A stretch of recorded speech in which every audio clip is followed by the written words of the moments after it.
మీ ఎలాంటి వ్యాపార ప్రకటనలకైనా వెంటనే మా ఛానల్ సంప్రదించండి. ప్రస్తుతం మనతో పాటు ప్రముఖ ఆధ్యాత్మికవేత్త, మంత్రతంత్ర జ్యోతిషులు, ఐకాన్ ఆస్ట్రాలజర్ గట్టుపల్లి సురేష్ బాబు గారు ఉన్నారు. గురుగారితో మాట్లాడదాం.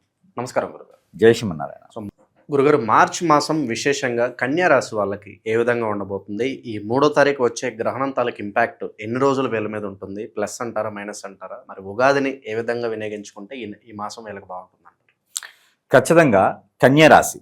ఈ కన్యా రాశి వారికి మనం మార్చి మాసం 2026 సంవత్సరం చూసుకున్నట్టయితే కనుక మొదటి అధ్యాయంలో 3వ తారీఖున ఏర్పడేటువంటి సంపూర్ణ చంద్రగ్రహణం ఇది వచ్చేసి సింహరాశిలో ఏర్పడుతుంది. ఈ సింహరాశిలో ఏర్పడేటువంటి సంపూర్ణ చంద్రగ్రహణం ఏదైతే ఉందో దానికి తగ్గట్టుగానే యుగాది కూడా రాబోతుంది. కాబట్టి యుగాదికి సంబంధించినటువంటి విశేషణ, అలానే సంపూర్ణ చంద్రగ్రహణం ఉంది కాబట్టి ఈ సంపూర్ణ చంద్రగ్రహణానికి సంబంధించినటువంటి యోగ్యత ఎలా ఉంటుంది వీరికి మనం చూసుకున్నట్టయితే కనుక కొంతమేర శుభదృష్టి, అశుభదృష్టి అని ఉంటుంది. ఇప్పుడు కన్యారాశి వారు ఎవరితోనైనా పార్ట్నర్షిప్ వ్యాపారాలు చేస్తున్నారు అంటే కనుక వారికి కొంత ఇబ్బంది, అంటే మాట మంచి అంటే మూడో వ్యక్తి ద్వారా వచ్చేటువంటి యోచన కనిపిస్తుంది. భార్యాభర్తలు ఉన్నారు అంటే కనుక ఆ భార్యాభర్తల మధ్యన గొడవ వాళ్ళకి సంబంధం లేనిది మూడో వ్యక్తి ద్వారా వస్తుంది. ఎవరో వస్తారు, ఏదో చెప్తారు, వాళ్ళ ద్వారా వాళ్ళ మాటలు వినేసి పనికిరానటువంటి గొడవలు పట్టడం, దోను పోయి దాన్ని కంపెనీ ఎత్తినేసుకునేటం అనమాట. అసలు ఇప్పుడు అన్యోన్యంగా ఉన్నారండి, అంత ఆది దంపతులు అంటారు. కొట్లాడుకుంటే కానీ తెలియదు వీడు ఆది దంపతులు ఏందో. కాబట్టి కన్యారాశి వారికి ఆర్థికపరమైన ఇబ్బందులు అయితే కొన్ని తప్పు అని చెప్పొచ్చు. ఏది గ్రహణానికి సంబంధించిన విషయం. ఎందుకంటే కనుక ఈ గ్రహణం వచ్చేసి సింహరాశిలో ఏర్పడుతుంది. కన్యారాశి నుంచి చూసినప్పుడు 12వ రాశి అవుతుంది. కాబట్టి 12వ రాశిలో ఏర్పడే గ్రహణం ఖచ్చితంగా దాని యొక్క ఇబ్బంది అనేది వీరికి ఉంటుంది. సింహరాశి నుంచి చూసినప్పుడు కన్యారాశి 2వ స్థానంలో ఉంటుంది. 2వ స్థానం ఉన్నప్పుడు కూడా వీరికి ఖచ్చితంగా ఇబ్బంది అయితే కనిపిస్తుంది. అటు చూసినా ఇటు చూసినా 2 విధాలుగా కూడా వీరికి ఇబ్బంది కనిపిస్తుంది. కాబట్టి కొంతమేర జాగ్రత్తగా ఉండడం మంచిది. వీరికి సోదరి భావంతో కానీ లేదా తల్లి స్వభావంతో కానీ ఉన్నవారికి ఎవరికైనా ఉంటే కనుక ఇంట్లో వారికి ఆరోగ్యం కూడా కొంచెం ఇబ్బంది కలిగేలా ఉంది. కాబట్టి దానికి సంబంధించిన దోషాలు పరిహారం చేసుకోవాలి. దానికి వైట్ తువ్వాల, బియ్యము, కందులు, అలానే గోధుమలు, ఈ 3 రకాలు కూడా, పచ్చ పెసలు కూడా ఇవ్వాలి. కన్యారాశి కాబట్టి పచ్చ పెసలు కూడా ఖచ్చితంగా ఇవ్వాలి. ఈ 4 వస్తువులు కూడా ఒక పావు కిలో చొప్పును తీసుకొని ఒక వైట్ వస్త్రంలో తీసుకొని కనుక వారికి బ్రాహ్మణోత్తమునికి కానీ అర్చకుల వారికి కానీ అయ్యవారికి కానీ ఎవరికైనా దానం ఇస్తే వీరికి ఆ గ్రహణానికి సంబంధించిన దోషం పోతుంది.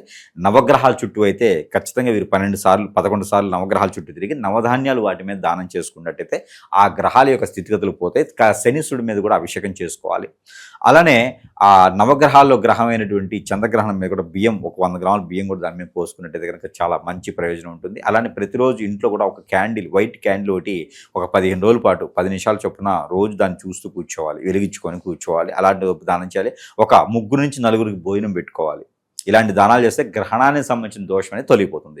ఇక ఆర్థికపరమైనటువంటి ఇబ్బందులు కొంతమేర పర్వాలేదు. కన్యారాశి వరకు ఒకటి ఉంది. ఈ మధ్యకాలంలో చాలా వరకు నేను గమనిస్తూ ఉన్నాను, నేను అల్లేట్ చేస్తున్నాను బట్టి కన్యారాశి వారు కష్టపడతారు.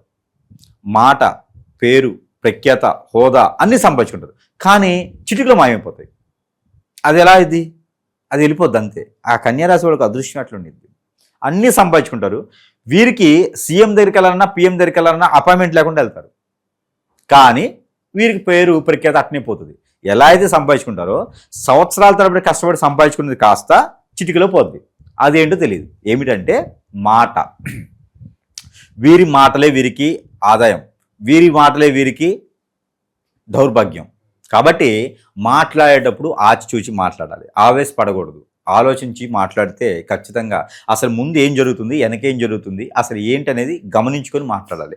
వీరికి బుధుడు ఆధీనంలో ఉంటారు కాబట్టి మాటలు అనేది త్వరగా వచ్చేస్తుంది. వీరికి తగ్గట్టుగా కుజుడు నీచంలో ఉన్నాడు కాబట్టి ఇంకొంచెం ఎక్కువగా మాట్లాడితే ఎదుటి వారికి అర్థం కాకపోయింది పోగా మరొకటి కొనకొచ్చుకున్నట్టే ఉంటుంది. కాబట్టి కొంచెం జాగ్రత్తగా ఉండాలి. ఇక వీరి మీద నరదిష్టి, నరఘోష కూడా కొంచెం కనిపిస్తోంది. కాబట్టి యుగాది వస్తుంది. ఎట్లానో మార్చి మాసం 19వ తారీఖు ఉగాది ఉంది. ఈ ఉగాది రోజున వీరికి ఇష్టదైవానికి, కులదైవానికి కనుక కొన్ని రకాల పరిహారాలు చేసుకుంటే కొంతమేర వీరికి ఏదైతే మనం అనుకున్న అశుభ దృష్టి ఉందో, ఈ గ్రహాల స్థితిగతులు కావచ్చు, మాట వల్ల కొన్ని పేరు, ప్రఖ్యాత, డబ్బే సంపాదించుకొని పోగొట్టుకుంటుంటారు.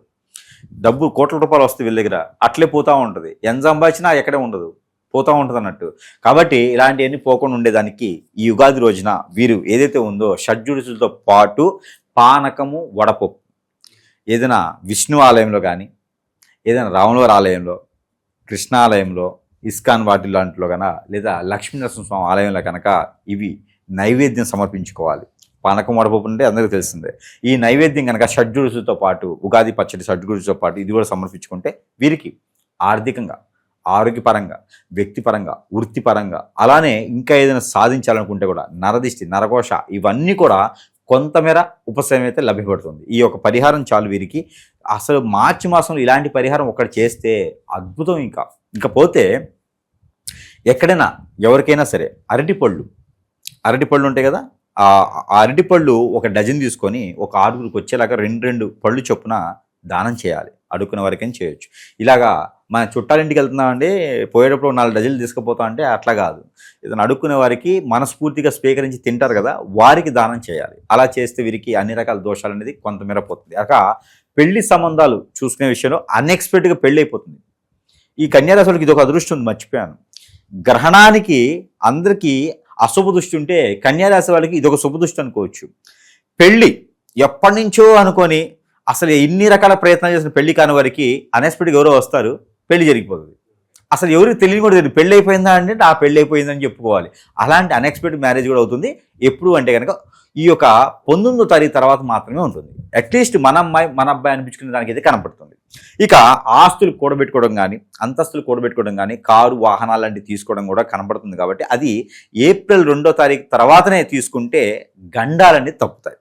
కాబట్టి ఏప్రిల్ 2వ తారీఖు తర్వాత తీసుకోండి. ఏదైనా ఉంటే అడ్వాన్స్లు ఇవ్వండి. అది మనది కాకుండా పోతుంది అంటే అడ్వాన్స్ ఇవ్వచ్చు. ఇక మార్చి నుంచి అయితే మరొక ప్రపంచాన్ని చూస్తారు కన్యారాశి వారు, మరొక లోకం చూస్తారు, మరొక వింత ప్రపంచం చూసేదానికైతే ఖచ్చితంగా కనబడుతుంది. ఎందుకంటే పెళ్ళి అయిపోద్ది కదా, పెళ్ళి అయిపోయిన తర్వాత వింత ప్రపంచమే ఉంటుంది జనానికి. కాబట్టి అలానే ఒకటే కాకుండా కొత్తగా ఏదైనా మొదలు పెట్టాలంటే కూడా మార్చి 19 తర్వాత మొదలు పెట్టుకుంటే కూడా చాలా అద్భుతంగా ఉంటుంది. కాబట్టి అలాంటి ప్రయత్నాలు చేస్తే చాలా బాగుంటుంది. ఇక ఈ గ్రహణానికి సంబంధించినటువంటి దోషాల పరిహారం, అలానే ఈ యొక్క యుగాది రోజున చేసుకోవాల్సినటువంటి పరిహారం కూడా మనం వివరించుకున్నాం. కాబట్టి ఈ కన్యారాశి వారికి అద్భుతంగా ఉండబోవడానికి ఒకటి గ్రీన్ పిన్ సిగ్నేచర్గా పడుతుంది. కాబట్టి మార్చి మాసంలో ఏదైనా మొదలు పెట్టుకోవచ్చు. మరొకటి గుర్తుపెట్టుకోవాలి, కన్యారాశి వారికి ఈ మార్చి మాసంలో ఎవరి జోలు వెళ్ళకూడదు, ఎవరితో ఎక్కువ మాట్లాడకూడదు, గొడవలు పెట్టుకోకూడదు, మధ్యలో దూరకూడదు. ఎవరైనా కొట్టుకుంటూ మధ్యలో పోయినా మన తగులుతాయి, అలాంటి పెట్టుకోకూడదు. ఎవరికి డబ్బులు ఇవ్వకూడదు, ఇచ్చేంత మళ్ళీ వాళ్ళు తిరిగి ఇచ్చేంత డబ్బులు ఎవరికి ఇవ్వకూడదు, ఎవరికి మాట ఇవ్వకూడదు, ఎవరికి మాట ఇచ్చి నిలబడాలి. అందుకని గొడవ లాంటి వాటిలో తలదూచుకోకుండా వీరికి పిన్ని వీరు చేసుకుంటూ ఉంటే చాలా అద్భుతంగా ఉంది. కాబట్టి ఇలాంటి ప్రయత్నం చేసి అదృష్టవంతులు అవ్వచ్చు కన్యారాశి వారు. గురుగారు, ఈ నరఘోష, నరదిష్టి ఎక్కువగా ఉండటం, అలాగే శత్రువులు అధికంగా వాళ్ళ నుంచి ఇబ్బందులు ఎదురవడము, అలాగే బాగుపడుతుంటే ఎదుటివాడి చూపు కావచ్చు, ఆ దృష్టి కావచ్చు, సో ఎక్కువగా ఈ కుళ్ళు కుతంత్రాలతో వాళ్ళని ఏదో చెడు క్రియలు చేపించడము, ఈ చేతబడులు ఇలా చాలా వరకు జరుగుతూ ఉన్నాయి. అలాగే భార్యాభర్తలు అన్యోన్యంగా ఉన్న కాపురాల్లో నిప్పులు పోసి వాళ్ళ మీద ఆశపడో వాళ్ళ వైపు మన వైపు తిప్పుకోవాలని ఏదో ఒకటి క్రియలు చేస్తున్నారు. అష్టదిగ్బంధనం పాలైపోయి ఎటు వెళ్ళాలో తెలియని స్థితిలో చాలామంది ఉంటున్నారు. మరి దీనికి పరిష్కారం ఏంటి? ఖచ్చితంగా ఈ రోజుల్లో పరిస్థితి ఎలా మారిపోయిందంటే కనుక ఒకళ్ళ మీద ఒకరికి వ్యసనం, దోషం, విక్రోధం అంతా కూడా ఎట్లా ఉందంటే వీరు నాశనం అవ్వాలని తప్పితే మనవాడు బాగుండాలి, మన పిల్ల బాగుండాలి అనేది ఎక్కడ లేదండి. ఇప్పుడు అన్యోన్యంగా ఉండేటువంటి ఒక భార్యాభర్తలు ఉంటారు, పిల్లలు ఉంటారు, కొంచెం చక్కటి కుటుంబం, ఇద్దరు జాబులు చేసుకుంటూ బతుకుతూ ఉంటారు. వీరి మీద వేరే వారికి కన్నేయటం, వ్యసనం, ఇవన్నీ కూడా ఏంటంటే ఎందుకు చెప్తున్నా అంటే జాతకాల్లో ఉండవు. ఇప్పుడు సమాజంలో జరిగేటువంటి సంఘటనలు ఎలా ఉన్నాయి అంటే కనుక హిప్నాటిజం, బ్లాక్ మ్యాజిక్, వశీకరణ, చాతబడి, బాగలముఖి, భానుమతి, యక్షిని, స్పిరిట్, మందు పెట్టడం, మందు తీయటం, ఇలాంటివి ఎన్నో రకాల క్రియలు చేపించేటువంటి ప్రక్రియ చాలా నడుస్తూ ఉంది. ఎందుకంటే కనుక ఎదుటి వ్యక్తి సుఖంగా ఉంటే ఓర్చుకోలేకపోతాం. ఒక మంచి కుటుంబంలో ఉన్నటువంటి అబ్బాయి ఉన్నాడు అనుకోండి, ఎదురు లాగేద్దాము, అమ్మాయి ఉందనుకోండి లాగేద్దాము. ఇదే తత్వంతో ఏర్పడినటువంటి చెడు వ్యసనం. నైట్ నైటే కోటీశ్వరులు అవ్వాలి, నైట్ నైటే నేను అన్నీ సాధించుకోవాలి, ఎవరి దగ్గర ఓపిక ఉండట్లేదు. కాబట్టి వీళ్ళందరూ కూడా గమనించుకుంటూ ఉండాలి. మన పర్సనల్ విషయస్ అది ఉంటే కూడా ఎవరికి షేర్ చేయకూడదు. చాలా అంటే చాలా అన్యోన్యంగా ఉండాలంటే మనకు సంబంధించిన విషయాలు ఎవరి దగ్గరికి రానియకూడదు. ఫ్రెండ్స్ అని, కొలీగ్స్ అని అందరూ మంచి వాళ్ళు అయితే లేరండి.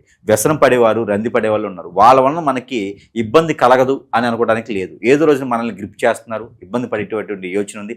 అలాంటి వారు మన దగ్గరికి ఎన్నో వేల మంది కస్టమర్లు కొట్టుకుంటూ ఇబ్బంది పడుతూ వయసుతో సంబంధం లేకుండా, రిలేషన్స్తో సంబంధం లేకుండా ఎన్నో రకాల ఇబ్బంది పడేవారు ఉన్నారండి. తల్లిదండ్రులు, పిల్లలు ఉన్నారు, పిల్లలు ఏమైపోతున్నారో తెలియట్లేదు. గారాభంగా పెంచుకున్నటువంటి ఆడపిల్లలు ఉన్నారు, ఎవరో ఏదో వచ్చి తీసుకెళ్ళిపోతూ ఉన్నారు. ఇలాంటి వాళ్ళు తల్లిదండ్రులు పెట్టే ఘోష అది చెప్పలేటువంటి పరిస్థితిలో ఉన్నారు ఈ రోజున. దయచేసి ప్రతి ఒక్కరు కూడా జాతకాల్లో కనపడవు. ప్రతి ఒక్కరు అనుకుంటారు ఇవన్నీ జాతకాల్లో ఉంటాయని. జాతకాల్లో ఉండవండి. ఇది వేరే క్రియ, ఇది వేరే లోకం. ఇది మనకి పూర్తిగా నాశనం అయిపోయిన తర్వాత కూడా తెలియదు. కాబట్టి ప్రతి ఒక్కరు కూడా భార్యాభర్తల మధ్యన ఉండేటువంటి భావం కావచ్చు, స్వభావం కావచ్చు, ఎంత కొట్టుకున్నా ఎంత తిట్టుకున్నా సాయంత్రం ఒకరిగా ఉంటారు. అలా లేకుండా విడాకులు, ఎఫ్ఐఆర్స్ ఇలాంటి చాలా ఉన్నాయండి. ఇలాంటి కేసెస్ వల్లనే ఎన్నో రకాల జీవితాలు నాశనం అయిపోతూ ఉన్నాయి. ఇలాంటి వాటి జోలు వెళ్ళకూడదండి. అలాంటి ఏమైనా ఉంటే కూడా ఖచ్చితంగా మీలో ఏదన్నా సమస్యకి ఎట్లా ఉండాలంటే కనుక ఆ సిమ్టమ్స్ అనేజీగా ఉండటం కానీ, మన ఫేస్లో చేంజెస్ కనిపించడం, కళ్ళు చేంజెస్ కనిపించడం, జుట్టు ఊడిపోవటం, ఇది నాకు ఊడిపోయింది అది కాదు, ఇది జీన్స్, అది కాకుండా మీకు హెయిర్ ఫాల్ లాంటిది అవ్వటం కానివ్వండి, ఇంకా లేడీస్లో వచ్చేసి స్టమక్ రిలేటెడ్ సమస్యలు, లోపల ఏదో ఉన్నట్టుగా నీరసంగా ఉండడం, కోపం రావడం, చిరాకు పట్టడం, ఇలాంటి సమస్యలు, ఒంటరిగా ఉండాలనిపించడం, సూసైడ్ లాంటివి చేసుకోవడం, ఎంత ఉన్నా కూడా ఏది ముందుకెళ్ళలేకపోవడం, అష్టదిబ్బందులు అంటారు దాన్ని. ఎంత చేసినా ముందుకు వెళ్ళదు, జాబులు ఉండవు, సరిగా ఉండేటువంటి పరిస్థితి ఉండదు. ఇలాంటి ఏదైనా కనిపిస్తే కనుక ఖచ్చితంగా సంప్రదిస్తే కనుక వారికి పరిష్కార మార్గం చూపించే విధంగా ఉంటాం. దొంగ స్వాముల్ని, దొంగ గురువులను నమ్మకండి. అలాంటి వాళ్ళ దగ్గరికి వెళ్ళేసి మన అవసరం కోసం వాళ్ళ దగ్గరికి వెళ్తే వాళ్ళు అవకాశం తీసుకుంటున్నారు. అలాంటివి కూడా మనం గమనించుకుంటూ ఉండాలి. అలాంటివి చేసుకుంటే కనుక ఖచ్చితంగా ఇబ్బంది పడేటుంది. కాబట్టి ఎవరికైనా కావాలి, ఇలాంటి సమస్య ఉంది అని కనుక పరిష్కార మార్గం చూపించేందుకు సిద్ధంగా ఉన్నాం. కాబట్టి ఆ విధంగా ఎవరికైనా కావాలంటే సంప్రదించేదానికైతే చూడండి. ఓవరాల్గా ఈ మార్చి నెల వీళ్ళందరూ కూడా బాగా కలిసి వెళ్ళాలని చెప్పి కోరుకుందాం. ఓవరాల్గా ఈ నెల వీళ్ళకి ఎలాంటి ఫలితాలు ఎదురవుతాయి, ఎటువంటి జాగ్రత్తలు తీసుకోవాలి, మంచి విశ్లేషణ ఇచ్చారు. ధన్యవాదాలు.